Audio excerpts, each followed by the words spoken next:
So please join me in welcoming a great friend, a great American leader, the United States Senator from the state of Maine, the Honorable Susan Collins.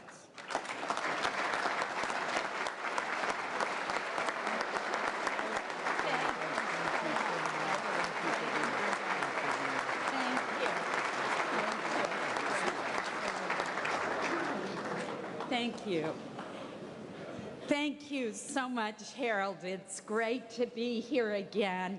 I very much appreciated your kind introduction and your stalwart support. It really made a big difference. Let me begin by asking all of us here to keep Vice President Biden's mother in our thoughts and in our prayers. I understand that she's stable and comfortable after her fall last night, and that the Vice President will be able to join you later today, and I know you're really looking forward to that. I've worked very closely with the Vice President when we served in the Senate as co-chairman of the Congressional Fire Services Caucus, and I know that America's professional firefighters have no greater friend in the White House than Joe Biden.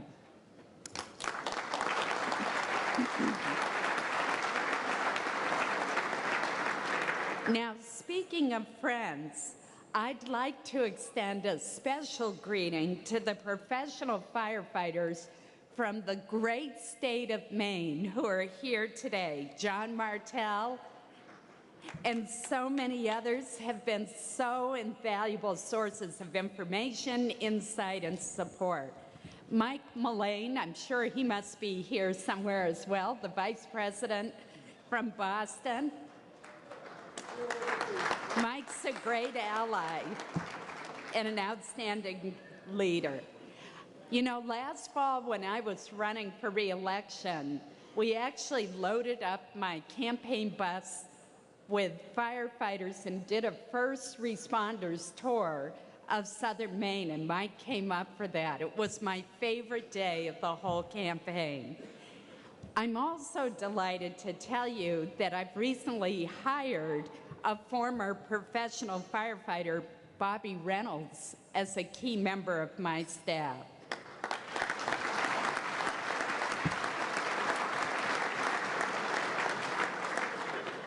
The fundamental obligation of government is to protect its people. It really boils down to that. Senator Lieberman and I have worked together to strengthen our security. We believe we have a special obligation to ensure that those who protect our nation have the resources and support that they need. Most of us in public life cannot begin to imagine the courage and dedication it takes to enter a burning building or approach a blazing truck or railroad car that may be about to explode, especially when others are running in the opposite direction. We can only dimly grasp the skill and discipline it takes to rescue and tend to a victim of a fire or an accident in the midst of confusion and danger. But surely those of us who make policy can always stand with those of you who take this courage and dedication, who exhibit this skill and discipline every single day. As the leaders of the Senate Homeland Security Committee, Joe Lieberman and I have worked with you to fortify our defenses against the ancient enemy of fire, as well as against the newer challenges of terrorism and hazardous materials. Together, we have strengthened the U.S. Fire Administration. Together, we have fought to expand and improve the Fire Act and the SAFER program. Together, in the wake of Hurricane Katrina, we joined forces to strengthen emergency preparedness. Together, we've kept FEMA within the Department of Homeland Security as a key component of an all-hazards approach to disaster preparedness and response. But our obligation in government goes beyond bolstering grant programs and improving organizational structures. We have a duty, yes, a solemn duty, to ensure that those who serve with uncommon valor are treated with common decency. And that's why later today, I will join with Senator Tom Carper of Delaware in introducing the Federal Firefighters Fairness Act.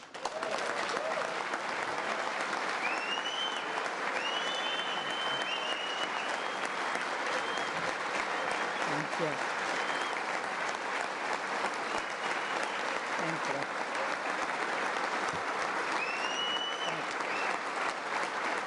Thank you. Sounds like you already know about this bill.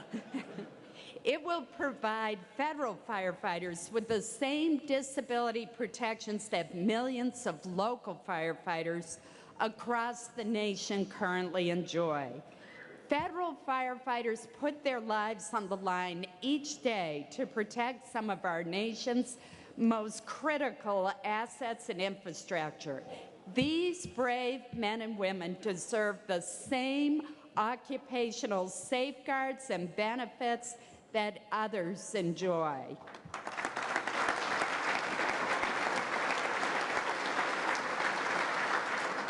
Our nation's federal firefighters have some of the most hazardous jobs in the fire service, but federal law lacks a presumption that certain illnesses associated with firefighting are job-related. As a result, to qualify for disability, a federal firefighter who suffers from an occupational illness must specify the precise exposure that caused his or her illness. That is an almost unsurmountable burden under current law. We would alleviate that burden. We would create a rebuttable presumption that cardiovascular disease, certain cancers, and certain infectious diseases are job-related for purposes of workers' comp and disability payments. This legislation is important and it's long overdue.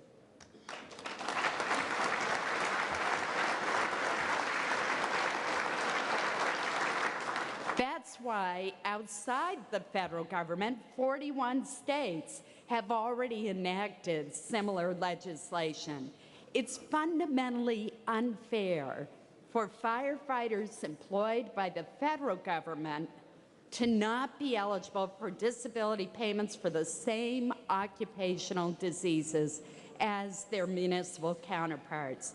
And that disparity is especially glaring in instances where federal firefighters work right alongside their municipal counterparts during mutual aid responses and are exposed to the same hazardous conditions. If the federal government wants to be competitive, it must be able to offer a similar benefits package. We must also ensure that the people we most count on to protect and serve the public, our firefighters, police officers, emergency medical crews, and other first responders, can exercise their right to organize and bargain collectively. Thank you.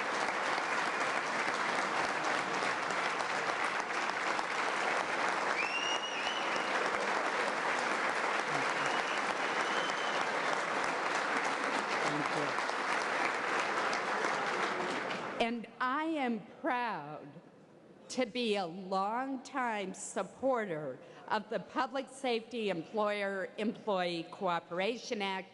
Let's get it through this Congress and signed into law.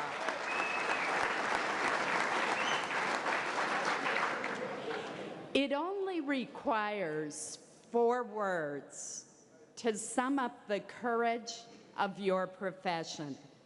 These words were revealed to us by the recordings of the emergency calls made on that terrible morning of September 11th, 2001.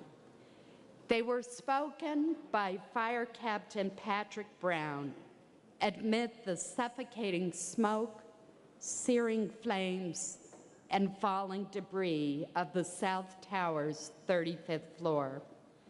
They were Patty Brown's last words to the outside world.